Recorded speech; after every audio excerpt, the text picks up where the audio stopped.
Պարոն Կիրակոսյան, ձեր կողմից կազմակերպված վերջին քննարկման ժամանակ ասում էիք, որ Հայաստանում թերևս մեկ պետական հաստատություն կա, Պաշտպանության նախարարությունը, որը հավասարակշռված քաղաքականություն է վարում Ռուսաստանի եւ Արևմուտքի միջեւ։ Այս տեսանկյունից ինչպես կգնահատեիք Հայաստանի հարաբերությունները եւ համագործակցությունը ՆԱՏՕ-ի հետ։ Ինչ անհրաժեշտություն կա խորացնելու հարաբերությունները այդ կազմակերպության հետ, եթե Հայաստանը արդեն իսկ քաղաքական անվտանգության պայմանագրի կազմակերպության անդամ է եւ անվտանգության ռուսական համակարգի բաղկացուցիչ մաս։ Այս հարցը կարևոր է նաև այն պատճառով, որ Հայաստանը ռազմավարական հարաբերություններ ունի Ռուսաստանի Դաշնության հետ, երկրորդը Հայաստանը ՀԱՊԿ անդամներից միակ պետությունն է տարածաշրջանում, եւ երրորդը տարածաշրջանում ռուսական միակ ռազմաբազան տեղակայված է հենց Հայաստանում։ Այս գործոնների շնորհիվ Հայաստանն ավելի շատ հավասարակշռություն եւ հնարավորություններ է ստանում հայ-ռուսական հարաբերությունների շրջանակից դուրս։ Այս համատեքստում պետք է նշել, որ Հայաստանը հենց ռազմական անվտանգության ոլորտում կարողացավ հասնել հավասարակշռության ավելի մեծ աստիճանի այն իմաստով, որ Հայաստանը շատ արդյունավետ երկկողմ հարաբերություններ ունի Արևմուտքի առանցքային պետությունների հետ։ Հայկական բանակի սպաները կրթություն են ստանում ոչ միայն Ռուսաստանի, այլև Ամերիկայի, Եվրոպայի, Հունաստանի եւ Չինաստանի ռազմական ակադեմիաներում։ Հայաստանը համագործակցում է ռազմական ոլորտում նաև մի շարք արևմտյան երկրների հետ, ներառյալ օրինակ Գերմանիան, որտեղ հայ խաղապահները ծառայում են ՄԱԿ-ի եւ ՆԱՏՕ-ի խաղաղապահ առաքելությունների շրջանակներում։ Ի տարբերություն Վրաստանի, Հայաստանը չի ձգտում դառնալ ՆԱՏՕ-ի անդամ, այսօր դա Հայաստանի շահերից չի բխում։ Սակայն Հայաստանի եւ ՆԱՏՕ-ի համագործակցության խորացումը նշանակում է, որ Հայաստանն այժմ ավելի մեծ ներդրում է ունենում տարածաշրջանային եւ նույնիսկ միջազգային անվտանգության եւ պարզապես անվտանգության սպառող երկիր չէ։ Հայաստանը գրավել է չեզոք դիրքեր, կառուցելով եւ ամրապնդելով հարաբերություններ Ռուսաստանի հետ, բայց միաժամանակ չդառնալով Պուտինի քաղաքականության գերին ղրիմում Սիրիայում։ Այս իմաստով Հայաստանի հավասարակշռման քաղաքականության մակարդակն ավելի բարձր է։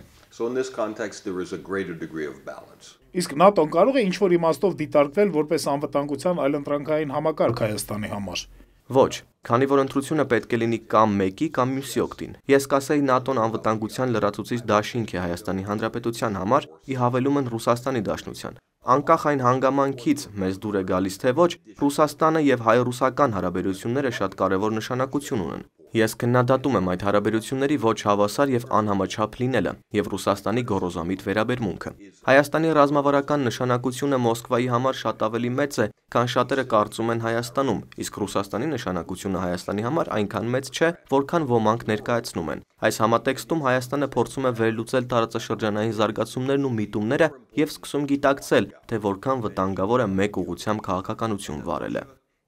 Այսպիսով կարելի է եզրակացնել, որ Հայաստանը ձգտում է հավասարակշռել իր քաղաքականությունը Ռուսաստանի եւ Արևմուտքի միջեւ, եւ ՆԱՏՕ-ն շատ կարեւոր դեր է խաղում այդ հարցում։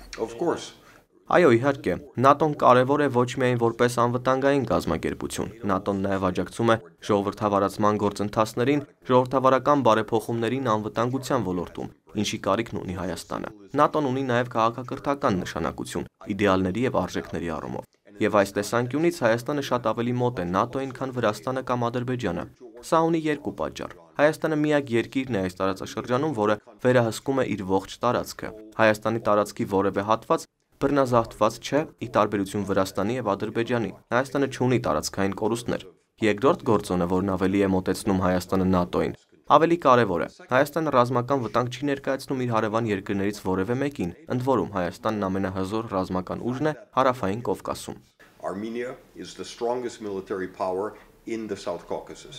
Երևի պետք է նաև հասկանալ, թե ինչ կարևորություն ունի Հարավային Կովկասը ՆԱՏՕ-ի համար։ Ընդհանուր առմամբ այնինչ տեսնում ենք շատ վտանգավոր է։ Այս տարածաշրջանը վերածվում է մրցասպարեզի Ռուսաստանի եւ Արևմուտքի առճակատման եւ մրցակցության համար։ Բացի այդ, տարածաշրջան է վերադառնում Իրանը։ Իրանի վերադարձը տարածաշրջան որպես խաղացող նաև ենթադրում է մրցակցություն Հարավային Կովկասում Ռուսաստանի եւ Թուրքիայի միջև։ Ուշագրավ է, որ Թուրքիան միայն վերջերս է սկսել վերարժևորել իր անդամակցությունը ՆԱՏՕ-ին։ Այսօր Թուրքիան ունի Արևմուտքի կարիքը, ինչպես երբեք, իսկ Արևմուտքն ունի Թուրքիայի կարիքը, հաշվի առնելով սիրիական հակամարտությունը։ Եթե նայենք ավելի լայն պատկերին, Հայաստանը կորցրել է որոշ հնարավորություններ տարածաշրջանային զարգացումներից, բայց իրավիճակն այժմ փոխվել է։ Հայաստանն այսօր ավելի մեծ ռազմավարական նշանակություն ունի, քան նախկինում։ Դա ցույց տվեցին վերջին այցելությունները Երևան, լինի դա Մոգերինին, Շվեդիայի արտաքին գործերի նախարարը կամ Եվրամիության պատվիրակությունը, որն անցյալ շաբաթ Երևանում էր։ Հայաստանը վերանորոգում եւ վերակառուցում է իր հարաբերությունները Եվրամիության հետ։ Սիրիայից ռուսական զորքերի մասնակի դուրսբերումը ձեր կարծիքով ինչպես կազդի տարածաշրջանում ընդհանուր իրադրության վրա։ Լայն իմաստով ուղղակի կապ կա թե Սիրիայում ռազմական գործողությունների, թե ռուսական զորքերի դուրսբերման հետ։ Ռուսաստանը կրկին կենտրոնացնում է իր ուշադրությունը Ուկրաինայի եւ պատերազմի վրա արևելյան Ուկրաինայում, բայց ավելի կարևոր է ոչ թե Ռուսաստանը, այլ ներքին անկայունությունը Ադրբեջանում։ Սա ինչպես նաև վտանգավոր զարգացումները Թուրքիայում լուրջ մտահոգության առիթ են մեզ համար։ Թուրքիայի ավտորիտար ղեկավարը գնալով ավելի բռնատիրական մեթոդներ է կիրառում, վերջերս փակելով եւս մի անկախ օրաթերթ եւ պատերազմ վարելով իր քաղաքացիների քուրդ բնակչության դեմ։ Ամեն դեպքում մի փոքր անհասկանալի է Պուտինի անակնկալ հայտարարությունը զորքերը հանելու մասին։ Նախ պետք է հասկանանք, թե ինչի հասավ նա Սիրիայում։ Ռուսաստանը վերադարձավ Միջին Արևելք որպես ռազմավարական խաղացող։ Ինչ վերաբերում է կոնկրետ ռազմական գործողություններին Սիրիայում, սա Պուտինի ամենահաջողված փորձն էր ցույց տալու իր ուժը հետխորհրդային տարածքից դուրս։